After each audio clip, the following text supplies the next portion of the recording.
Ok, entonces, en lo que estaba mencionando, hay 3 momentos en el tiempo que tenemos que conocer lo que ha sucedido en cada uno de esos momentos para poder entender bien lo que es, por qué se dio atención primaria, ¿no? Entonces, vamos a ir empezando con este óleo. El óleo se llama El Doctor, fue expuesto como ven ahí, en 1891. Está en lo que es la Galería de Londres, y aquí observamos pues a un médico de esa época, haciendo la atención de un paciente, en este caso un niño, y miren lo que está haciendo él, pues está sentado frente al paciente, simple y llanamente observándolo, ¿no? Y de inicio, eso era lo que hacían los médicos en esa época, pues, ¿no? Observar detalladamente a la persona, al paciente, para tratar de ir entendiendo y darse cuenta de lo que podía estar sucediendo, ¿no? Eso es lo que expresa este óleo, ¿no? Entonces, aquí vemos también una fotografía de cómo eran antes las famosas clases magistrales. Esta es una clase de anatomía, ¿no? Donde pues el docente se paraba al centro del anfiteatro y hacía la respectiva clase, y los alumnos estaban en todo el anfiteatro observando la clase, ¿no? Entonces, más que todo eran pues observadores en ese tiempo, ¿no? Lo que hacían el rol de los médicos a la hora de estar viendo lo que era una enfermedad. Entonces, en 1910 apareció el famoso modelo flexneriano, ¿no? Que se llega a conocer, o se conoce como salud como ausencia de enfermedad, ¿no? En ese momento, ¿no? Entonces, ¿quién lo impulsó? Abraham Flexner, que era un educador, un pedagogo, ¿no? Era filósofo y tenía estudios de psicología, y fue docente de Johns Hopkins, de Rockefeller, de Harvard, de Berlín y de la Fundación Capital, ¿no? Era un crítico severo de lo que eran las clases magistrales, como hemos visto en la foto anterior, ¿no? Y él mencionaba que la investigación, o sea, exclusiva, por decirlo así, estaba importancia en ese momento a lo que eran los recursos de la enseñanza, ¿no? En el modelo que se dictaban o se formaban las clases en esa época, ¿no? Entonces él hizo un estudio y examinó las condiciones de que en ese momento, cómo era la admisión, las instalaciones, los laboratorios, las competencias de los profesores, programas, etcétera, en su estudio que realizó, ¿no? Entonces, él se hizo el planteamiento, el cuestionamiento, pues, de que la necesidad de contar con un sistema eficiente de atención de enfermedades o daños que podían padecer las personas, ¿no? Entonces, a raíz de eso y como consecuencia de ese estudio, salió el modelo educativo flexneriano, que es el que estamos viendo a continuación. Una justificación y la conceptualización de tal era que había que entender la salud como ausencia de enfermedad, ¿no? El concepto de salud se daba como ausencia de enfermedad. ¿Y cuál era el objetivo? El recuperar la salud ante la presencia de una enfermedad, obviamente. Para eso se basó en una estrategia, ¿no? Que estaba enfocada en lo que era el sistema de educación médica, y se orientó pues al conocimiento propiamente de la enfermedad, ¿no? Había que tener mayores conocimientos de las patologías que existían en la época, ¿no? Y en lo que es el sistema de atención médica, había que orientar el sistema pues al tratamiento de estas enfermedades, ¿no? En eso está fundamentado o justificado todo el estudio que hizo Flexner, ¿no? Entonces fue un informe que hizo en ese año de 1910, y a consecuencia de su informe, antes no necesariamente existían universidades, ¿no? Sino existían escuelas de medicina, ¿no? Entonces, en esa época, de 155 escuelas se redujeron a 31 el número de escuelas, ¿no? Con sus estudiantes, ¿no? Y las escuelas médicas en ese entonces al final se articularon y dieron pues creación a lo que eran las universidades, ¿no?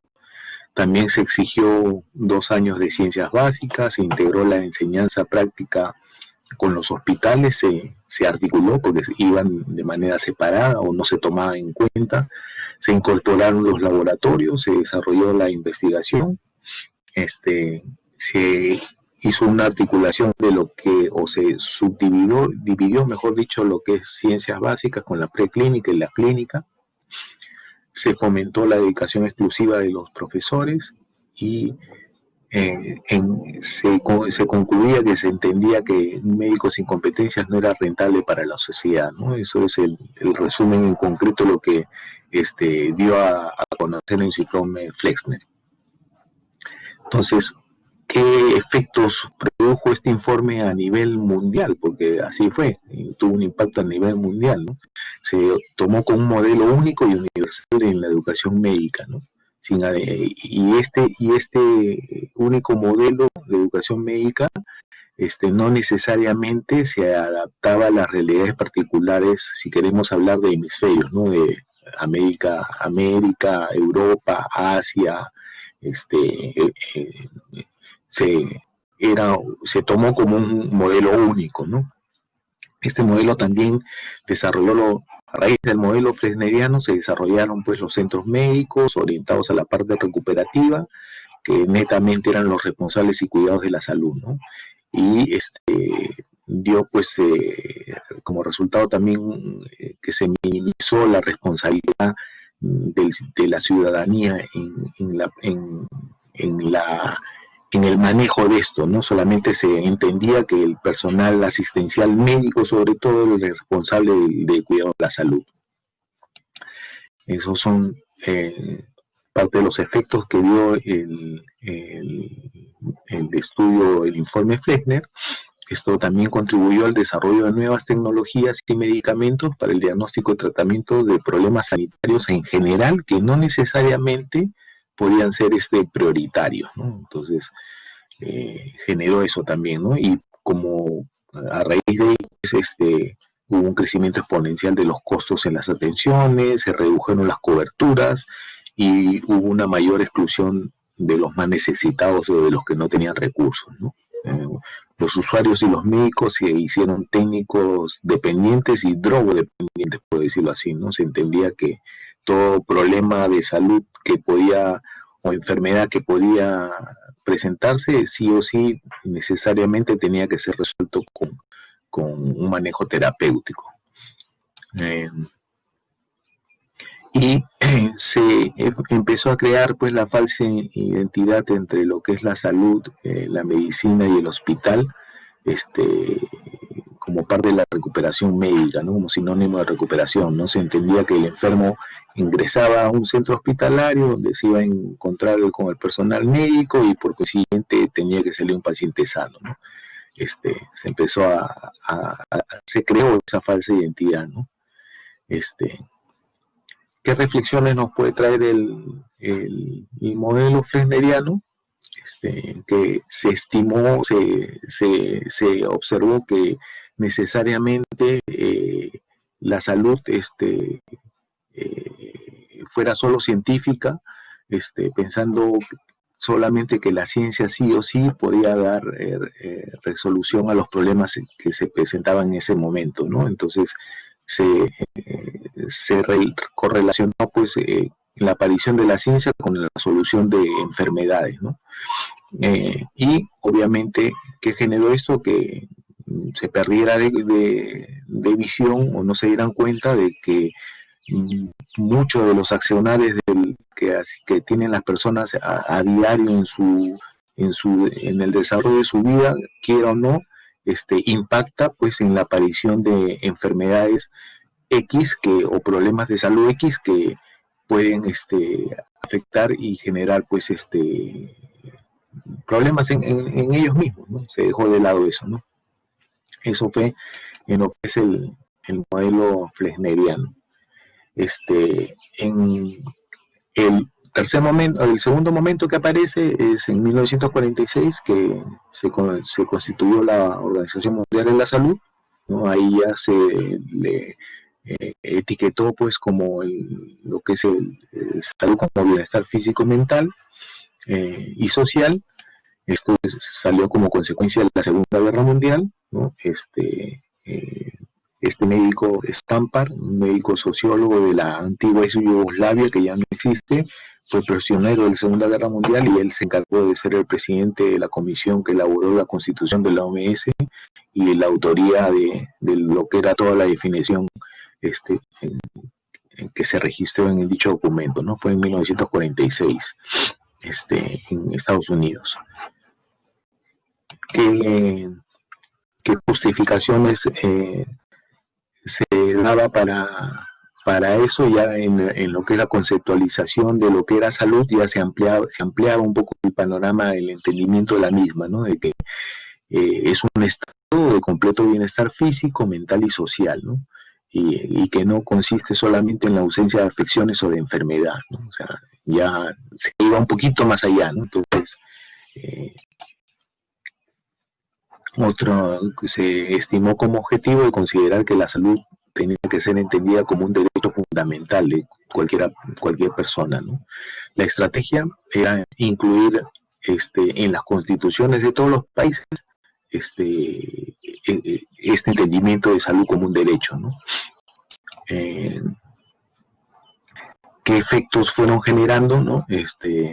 Sí, pues evidentemente en ese entonces representó un salto muy cualitativo en la comprensión real de lo que era la salud en ese entonces, y siempre pues surgían ciertos cuestionamientos o enfoques distintos, ¿no? Que también se mencionaba que la salud no es un estado, sino es un proceso, se puede entender así también, que no existe un completo estado de bienestar, sino que puede haber de repente un mayor grado posible de bienestar dependiendo de en dónde estés y en qué región te encuentres.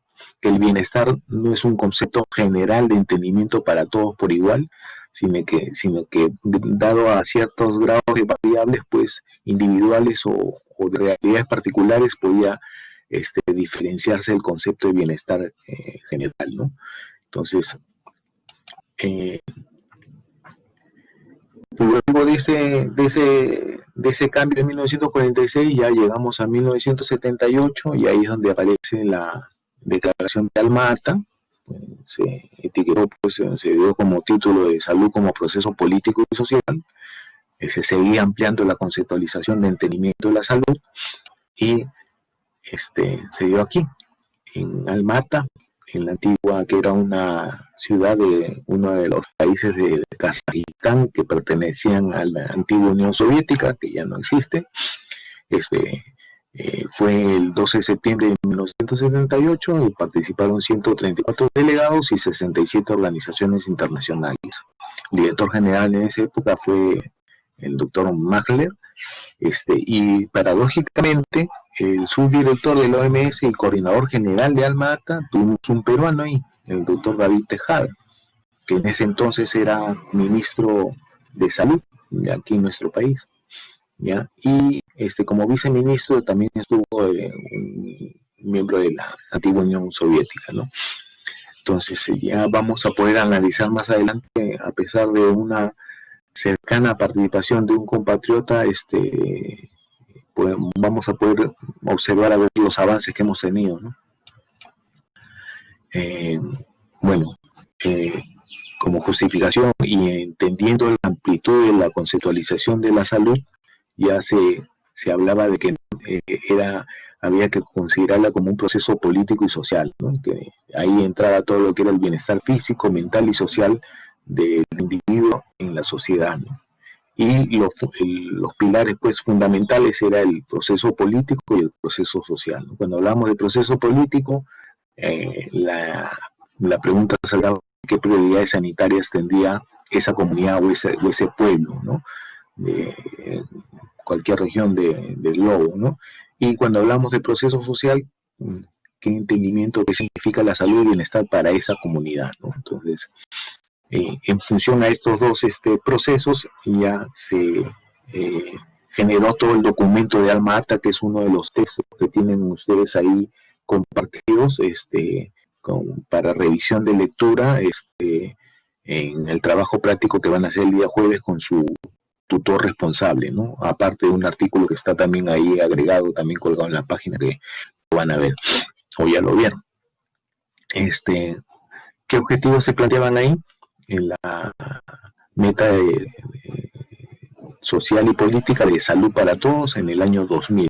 Estamos hablando del 78, al año 2000 ya tenía que haber una salud para todos, ¿no? O sea, se entendía que un nivel mínimo de vida digna como seres humanos, ¿no? Y muchos se cuestionaban, ¿no? Pero para uno, ¿cuánto puede ser mínimo? Para otro, ¿cuánto es ser pobre, ¿no? Se hacían esas preguntas en ese momento, ¿no? ¿Y por qué el año 2000? Porque en el año 2000 se pretendía de que para ese año todos los países del mundo ya habrían formulado políticas públicas de Estado al respecto en relación a esto de Almata. Eh, Como estrategia, aquí es donde entra la aparición ya de lo que es atención primaria, ¿no? Se promovió la estrategia social y política de atención primaria de la salud. ¿Por qué, por qué se cogió ese nombre con esos términos? Por el significado de lo que de atención que se entiende como el término correcto fue cuidado, ¿no? Denota relaciones simétricas, participativas, intersectoriales, ¿no? Primaria porque está orientado a lo que es prioridades sanitarias y de la salud. Por eso se tomó el concepto, el término de atención primaria de la salud, ¿no?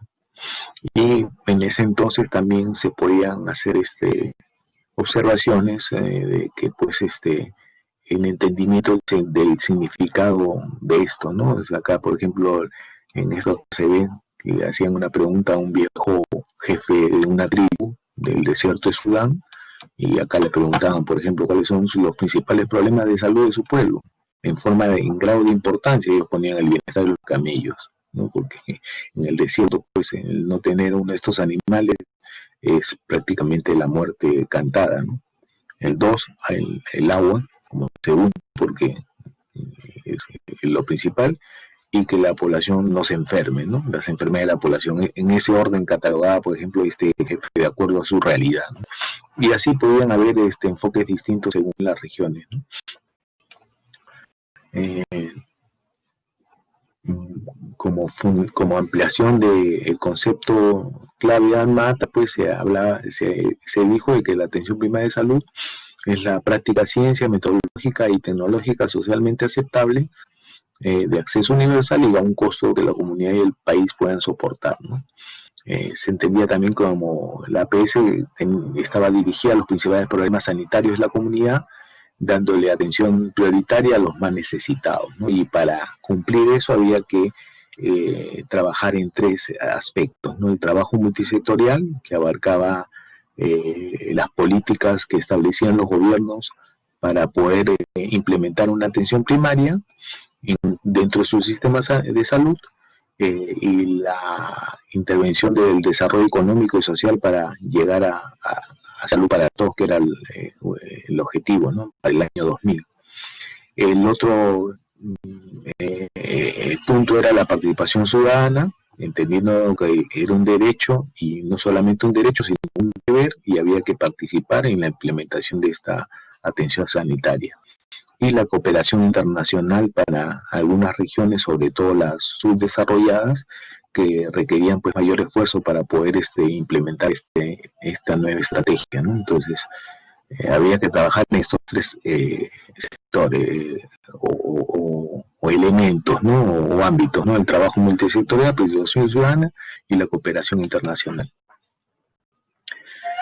Este es tal cual lo descrito en el artículo 6 del texto de Alma-Ata, de la definición de lo que es Alma-Ata, ¿no? Entonces, es lo que he mencionado hace un momento. Esto sí es un término que deben de conocerlo. Es más, generalmente se pregunta, viene como preguntas de examen, ¿no? La asistencia sanitaria esencial basada en métodos y tecnologías prácticas, científicamente fundamentadas y socialmente aceptables, puestas al alcance de todos los individuos y familias de la comunidad mediante su plena participación a un costo que la comunidad y el país puedan soportar en todas y cada etapa de su desarrollo con espíritu de autorresponsabilidad y autodeterminación. Una definición que hasta el día de hoy tiene total aceptación y no hay que cambiarle nada, ¿no? Entonces, ya vamos a ir viendo y analizando más adelante en el espacio de preguntas, el por qué de repente no hemos avanzado mucho en este modelo, por decirlo así. Entonces, Alma Ata, sus cuatro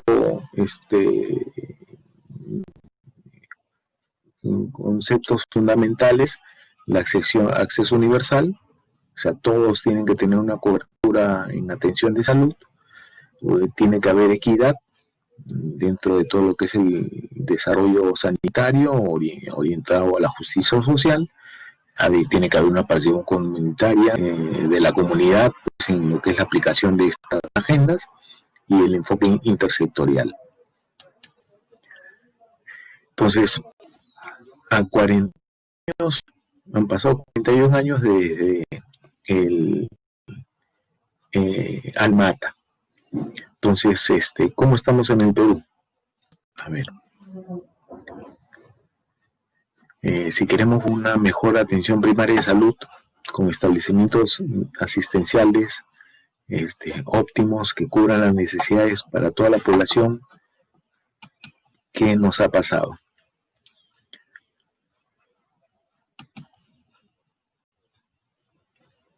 Y acá nos hacemos esta pregunta: ¿de qué depende implementar una atención primaria de salud?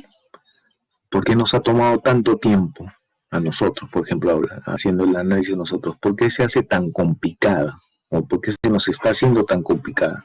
¿Y por qué siempre nos resulta tan costosa? Antes de seguir a las siguientes diapositivas, no sé si en esta diapositiva y con estas preguntas alguien se anima a darme algunas respuestas con toda libertad, sin, y la confianza que nos podemos dar. A ver, chicos, la delegada para empezar, para romper el hielo.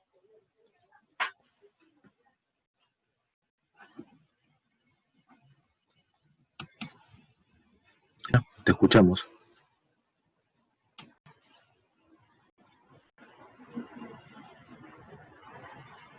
Laura.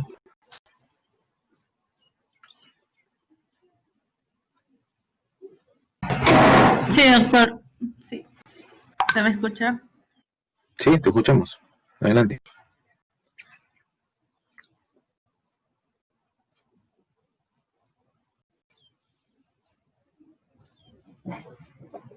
A ver, Laura, ¿por qué crees que nos ha tomado tanto tiempo en poder aplicar una atención primaria, si es que la hemos aplicado?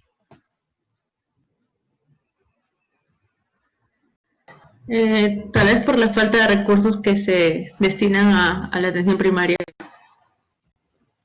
Ya. Belén, ¿por qué crees que se nos hace tan complicada aplicarla?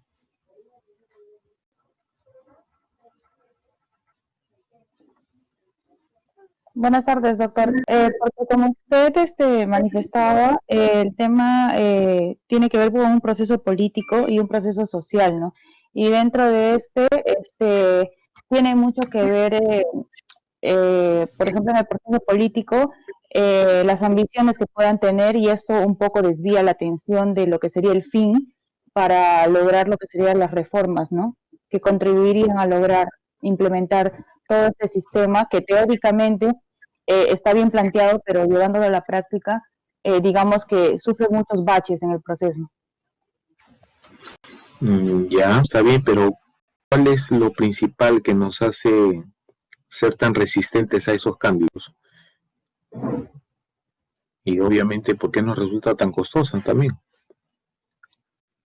Nadia Cleopatra.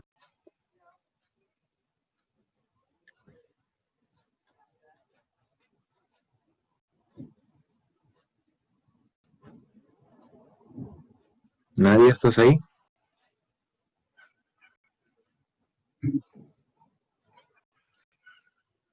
O María José, ya, a ver qué, danos tu punto, está más o menos lo que estás escribiendo ahí.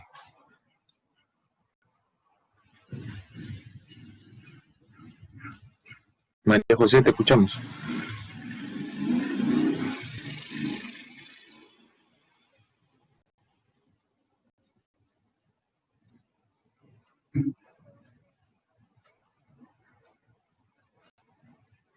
Ya.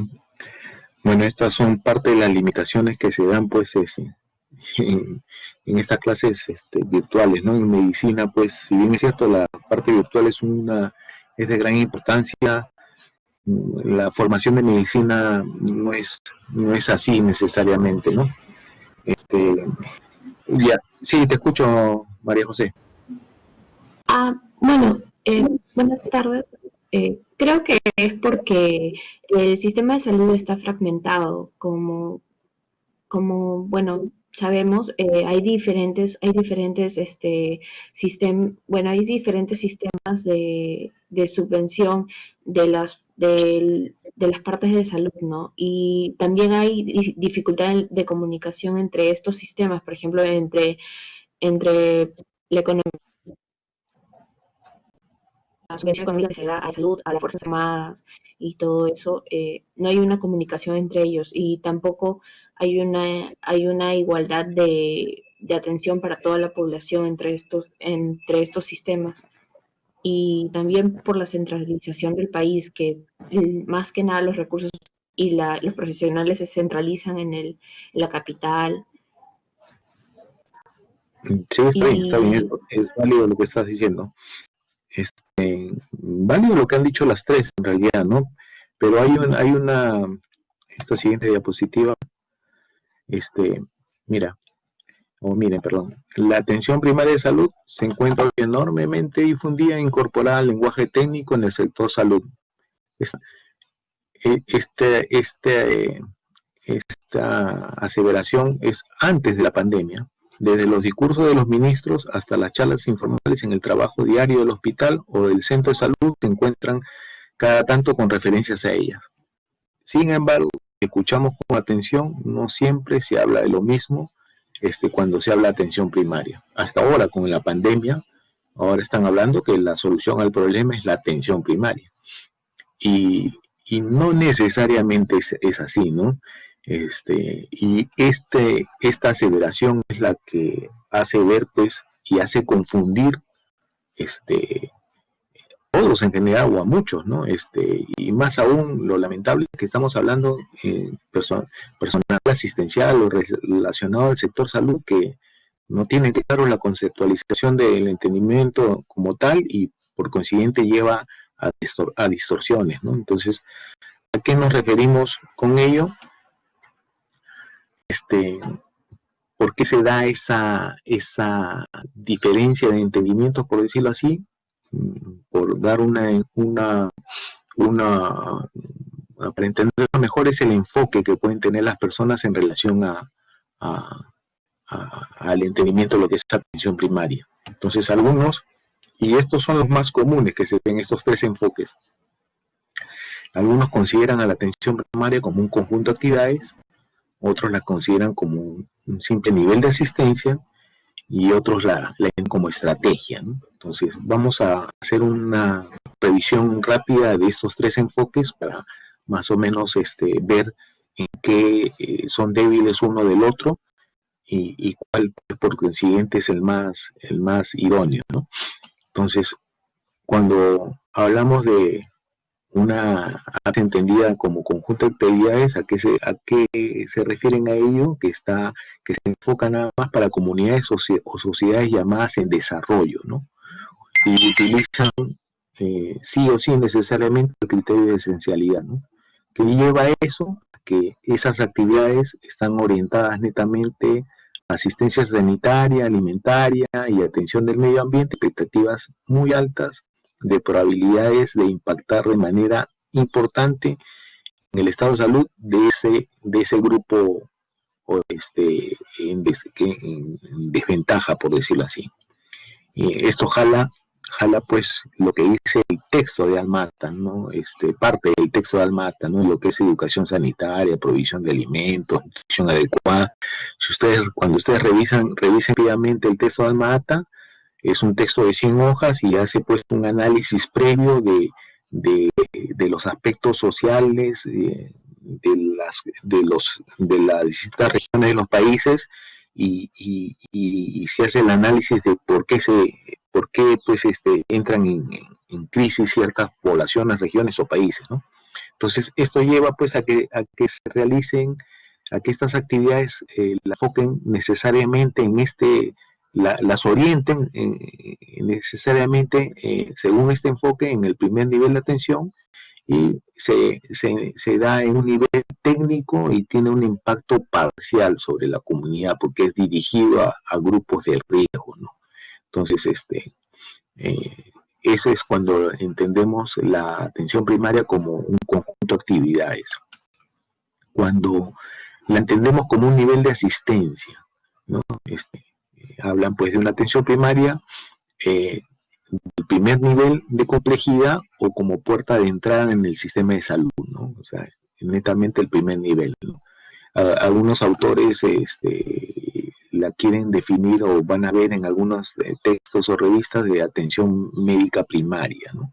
Para diferenciar, hacer una diferencia de la terminología de atención primaria de salud, ¿no? Entonces, ¿a qué lleva eso?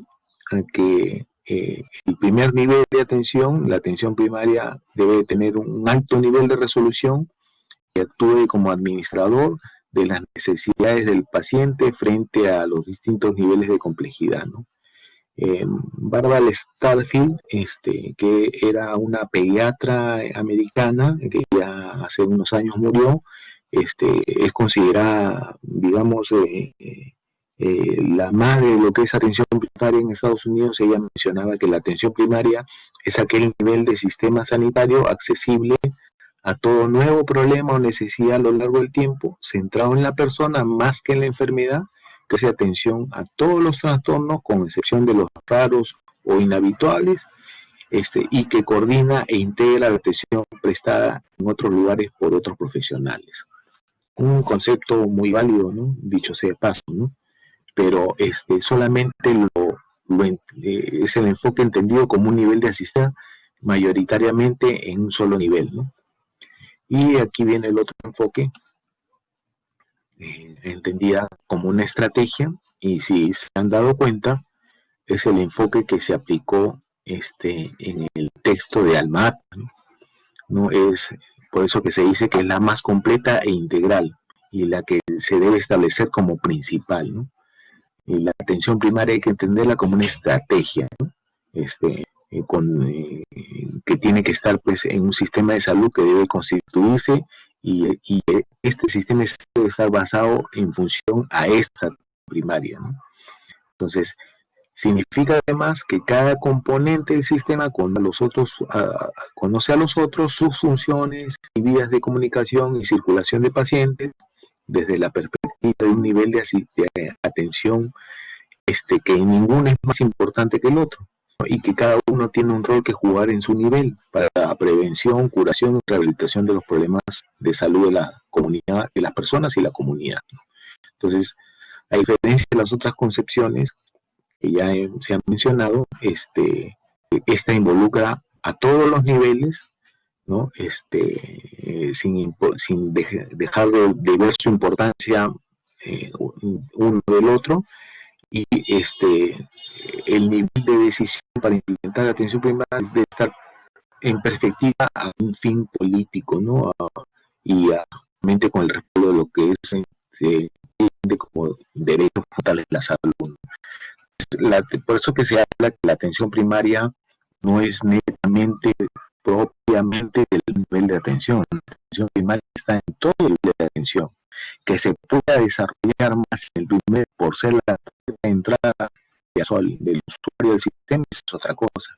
Y si queremos hablarlo en proporciones que más adelante vamos a mencionar, sí, más en el primer nivel de atención y habiendo atención primaria en segundo y tercer nivel de atención.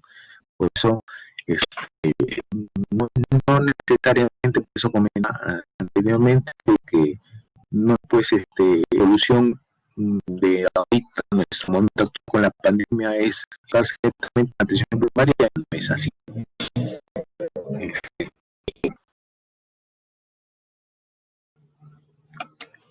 Teniendo claro esos enfoques de cómo uno puede entender lo que es una atención primaria, y con lo que se describe en esta diapositiva, es lo que diferencia a unos de otros y da la respuesta de por qué han tenido mayores y mejores resultados algunos países o regiones en comparación a otros, en función en el tiempo, porque estamos hablando, ya han pasado 41 años, y si han pasado 41 años, y más aún, si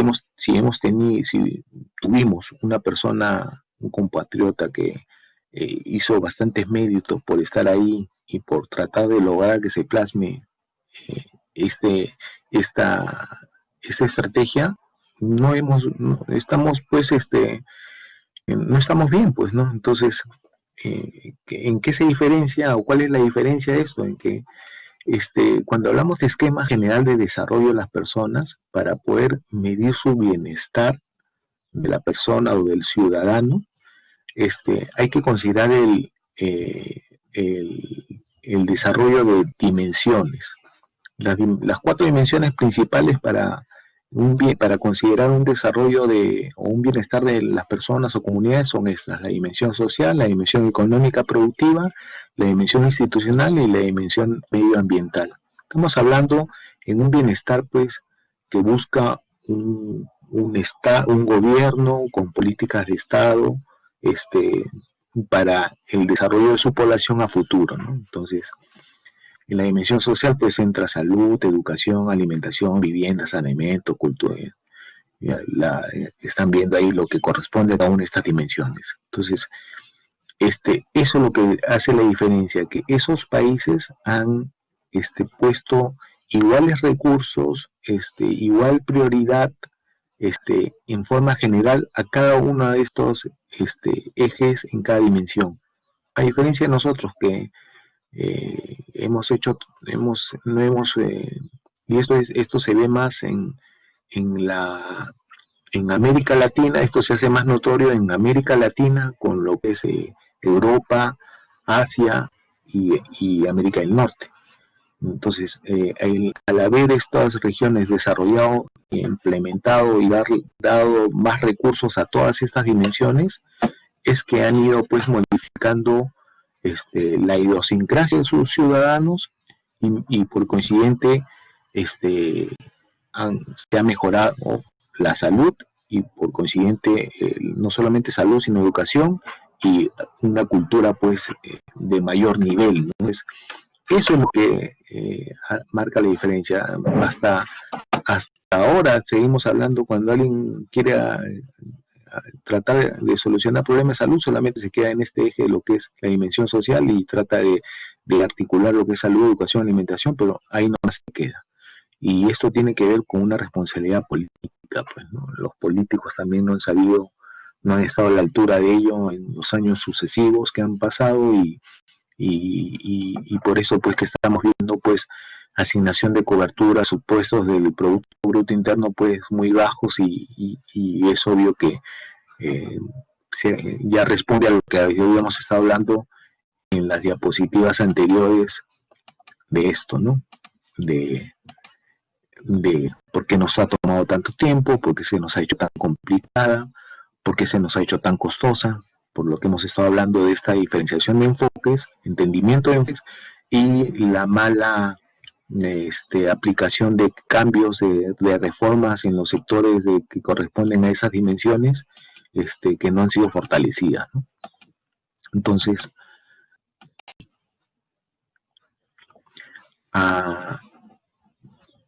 entendiendo que en la diapositiva anterior se ha reforzado todos los sectores de las distintas dimensiones que hemos hablado, al establecerse pues los niveles de gobierno, cuando queremos hacer la conducción y gestión descentralizada, obviamente pues los recursos críticos que conocemos, recurso humano, equipamiento, infraestructura, la parte económica, va a ser mucho mejor desarrollada, utilizada, con resultados eficaces para lo que son los gobiernos dentro de lo que es su rectoría, la conducción, la gerencia, el aseguramiento y la prestación de estos, ¿no? Igual aquí los tres están ligados, ¿no? La parte local tiene que tener su planificación en función a sus distritos y provincias, su reglamentación tiene que estar en función a servicios públicos colectivos, y su organización, plan de desarrollo, tiene que estar en función a la parte local, ¿no? La regional tiene que depender mucho, pues, de lo que hacen las partes locales, y a nivel ya región, con ejecución de programas macros, ¿no? Y ya la parte nacional, pues, igual, ¿no? Entonces,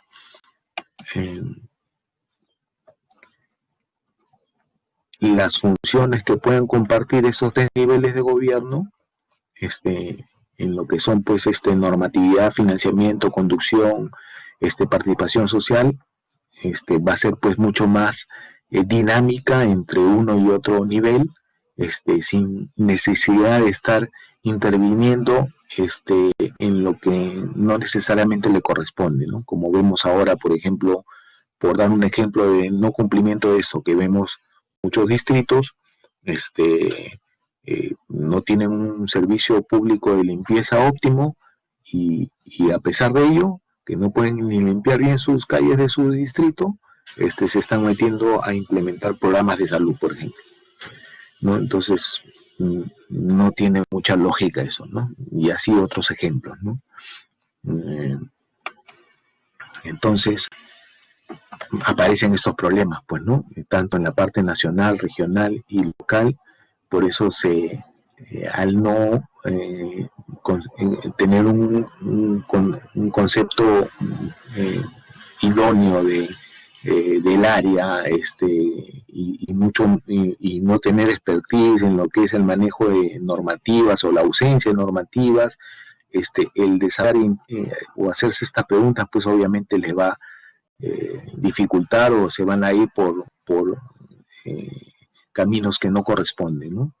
O planes que no son necesariamente efectivos, con resultados, pues, para la población positivos, ¿no? Eso era lo que estaba mencionando en la pirámide de lo que es los niveles de atención.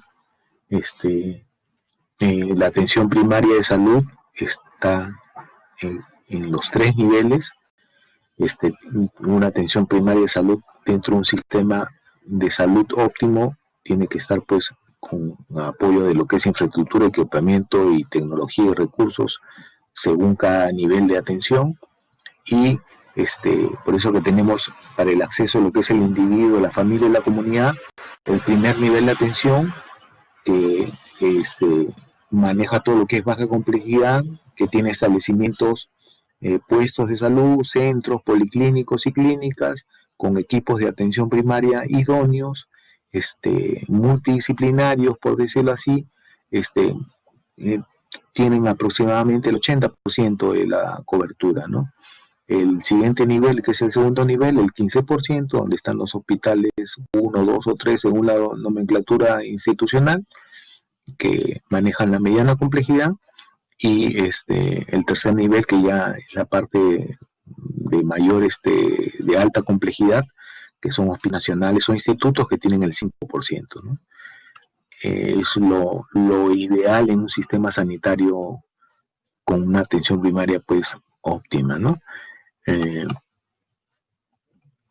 Entonces, ya más o menos con esos enfoques podemos concluir, pues, de que la atención primaria no es un conjunto de tareas o actividades clínicas particulares, pues casi todo tipo de actividad clínica se debe dar en todos los niveles de atención. Ya, la atención primaria es un enfoque que constituye la base y determina la manera de trabajar de los restantes niveles sanitarios, ¿no?, del propio sistema, y se enfrenta a condiciones de la enfermedad e influye en la respuesta de las personas y sus problemas de salud, ¿no? Por ejemplo,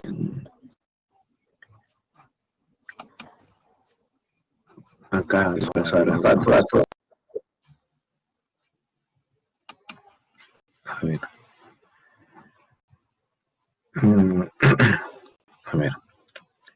Miren este cuadrito, ¿eh? Es un poquito antiguo, pero ¿por qué lo pongo? Miren, es del 2002. Es un cuadro de la Fuente de América Latina, CEPAL, distribución de la pobreza.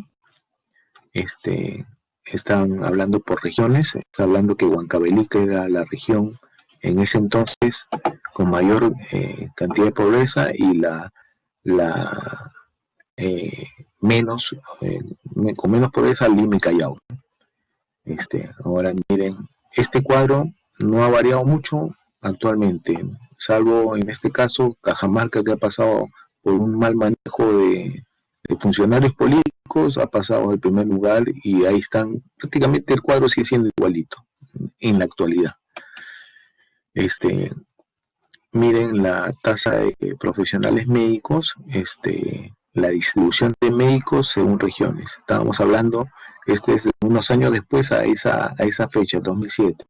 Estábamos hablando que Huancavelica era la región más pobre, con mayor pobreza, y sin embargo es la que tenía menos personal asistencial o médico. Y Lima, que era la de menos pobreza, es donde estaban la mayor cantidad de médicos. Nada proporcional, ¿no? Obviamente. Y esto no es culpa de los médicos, ¿no? Esto es parte de responsabilidad del mal manejo político y del sistema sanitario que no está acorde, ¿no? Entonces, una de las chicas mencionó ahí con justa razón, pues que el sistema de salud está fragmentado, ¿no? ¿Y por qué decimos que está fragmentado? Porque tiene varios prestadores de salud, ¿no? Entonces, y cada uno con políticas y reglas distintas, y obviamente eso conlleva pues a limitantes a la hora de ejecutar las actividades de salud propiamente dicha, ¿no?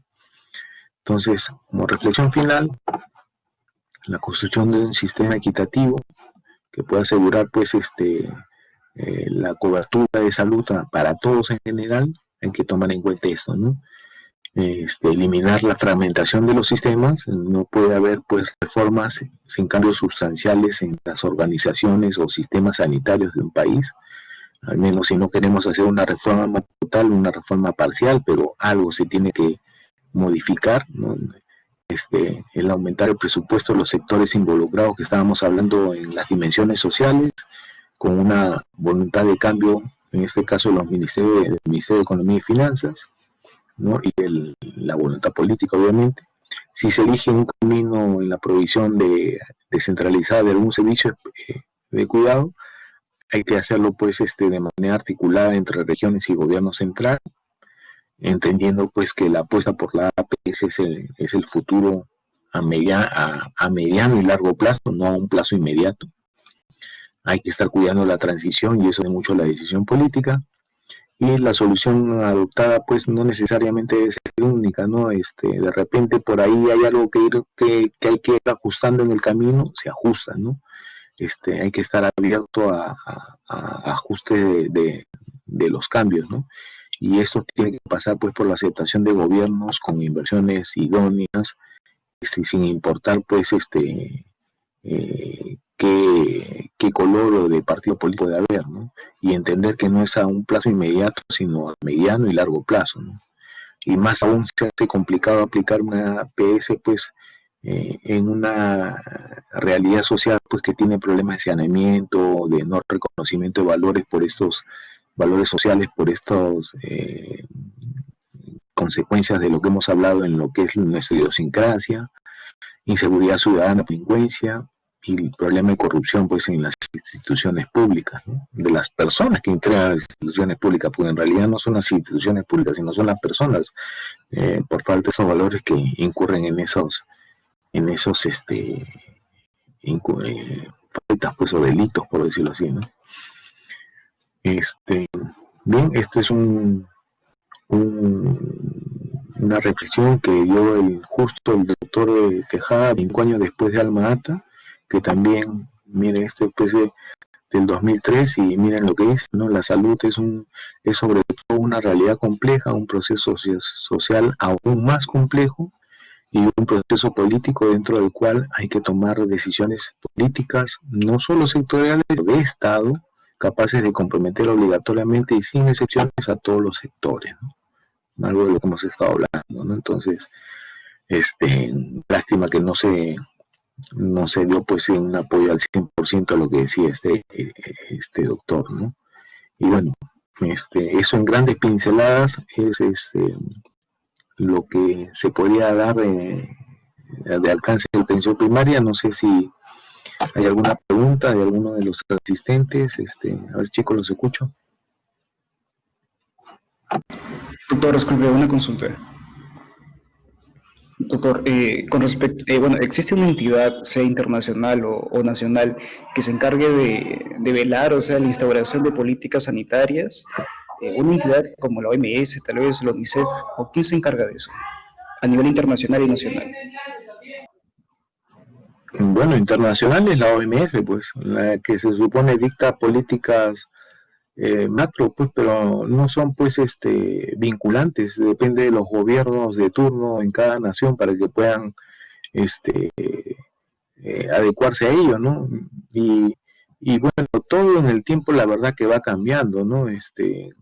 No sé si ustedes, pues, están los médicos, debemos estar siempre al día en la información de actualidad política y social no solamente en nuestro país sino del mundo, ¿no? Porque no podemos estar desligados de eso, ¿no? Si no, no podremos ejercer nuestra profesión como debe ser, ¿no? Entonces, no sé si han escuchado pues que hay una bronca pues ahí entre Trump y la Organización Mundial de la Salud, culpándolo pues que Trump dice que en su momento no informaron en su momento la alerta que deberían haber dado en relación a lo de la pandemia que empezó en China, ¿no? Entonces, y es cierto lo que dice, muy aparte que podamos compartir o no el enfoque de este jefe de Estado, pero es cierto lo que dice, ¿no?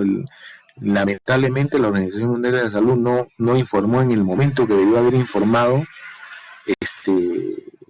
que había una pandemia de esta magnitud, y eso se dio lamentablemente por un trasfondo político, ¿no? De apoyo político en eso al país de China, ¿no? Por tratar de mantener mejores relaciones con ellos, ¿no? Y eso es algo que antes no se veía en estas instituciones internacionales. Estas instituciones estaban al margen de lo que sucedía en el mundo y eran organismos propiamente técnicos, ¿no? Que daban opiniones técnicas, en este caso científicas, para que los estados, pues, de acuerdo a sus realidades y con la aceptación de sus gobiernos de turno, las apliquen, pues, ¿no? Entonces, agregado a que en resumen no hemos hecho caso nosotros mismos de esas recomendaciones y que se dio desde 1978, y es lo que nos ha llevado a estar como estamos hasta ahorita. Estas instituciones internacionales, donde va tu pregunta, no necesariamente hoy en día pues son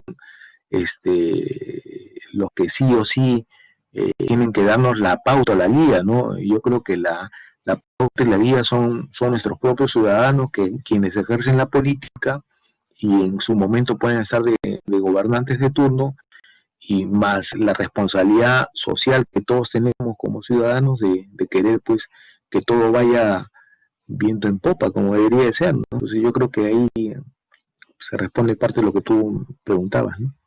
No sé si hay otra pregunta.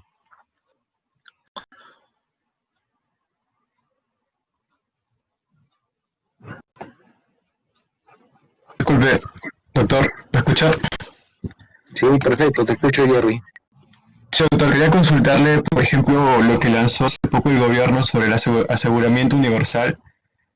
Eso fortalecería también lo que vendría a ser la atención primaria de salud, sabiendo que también se va a manejar, creo que con el mismo presupuesto, y pues el presupuesto que actualmente se maneja es deficiente, ¿no? Aún sigue habiendo deficiencias en los sistemas de salud. Quisiera saber si eso podría fortalecer o empeoraría, ¿no?, la situación. Ya, el aseguramiento universal se plasmó en el gobierno de Alan García. Creo que se empezó con el gobierno de Toledo y se plasmó con el gobierno de Alan García, y ahí va un poco de lo que se menciona en la última diapositiva, en lo que es de reflexión, ¿no? Cuando uno quiere establecer cambios, estamos hablando en el sistema sanitario, una reforma, Si me preguntaran a mí, yo haría una reforma total del sistema. Si no es muy viable ese pensamiento, bueno, pues hacer una reforma parcial, pero tienes que hacer una reforma en el sistema. Si no la haces, no vas a avanzar. Entonces, para mí, el aseguramiento universal no es simplemente una reforma, sino simplemente es un intento de querer a todos los prestadores de servicios de salud que tenemos en nuestro sistema sanitario. Lo sentaron para tratar de que todos establezcan el mismo entendimiento en los conceptos de todo lo que tiene que ver para los servicios, para la prestación de servicios de salud, tanto de entendimiento de consultas, costos, instrumentos de utilización para el manejo del servicio. Entonces, ¿qué se quería? Que todos hablen el mismo idioma y independiente de qué cobertura puedan dar o qué población puedan tener, sin nada se compartan todos los servicios. Y por ejemplo, si yo soy del MINSA y tengo una dolencia y lo más cercano que tengo es el Seguro Social, yo iba al Seguro Social y el Seguro Social me atendía y ya la prestación era un cobro interno que le hacía el Ministerio de Salud o viceversa la Fuerza Armada, qué sé yo, ¿no? Entonces, lamentablemente no se logró plasmar eso. El MINSA y el Seguro Social de alguna manera han estado trabajando parcialmente esto, que no se ha estado ejecutando al 100%. Entonces no es una reforma, pues no es un intento por querer mejorar la articulación de la fluidez de la prestación de servicios a la población, pero lamentablemente no ha dado para más, ¿no? Entonces, por eso no se toma como reforma como tal, ¿no? El aseguramiento universal, ¿no? No sé si hay otra pregunta o te contesté, Jerry. Gracias.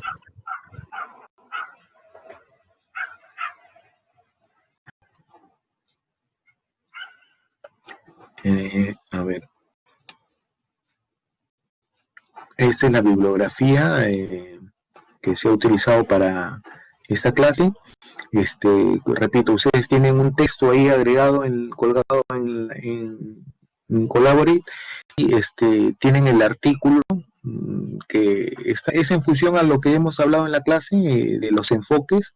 La idea normalmente ahora va a cambiar un poco, pues porque había que cada grupo revisarlo, el artículo, y más o menos en el análisis y conocimiento de la sede donde estaban votando tenían que dar una opinión de qué tanto su sede donde están ustedes rotando cumplía o no cumplía lo que se menciona en el artículo, ¿no? Ahora, como lamentablemente no se está yendo de manera presencial a las sedes, pues más que todo va a ser la revisión y discusión del artículo como tal, en función al conocimiento que ya todos tenemos de nuestro sistema sanitario, ¿no? Y se podrá hacer un análisis más macro, ¿no?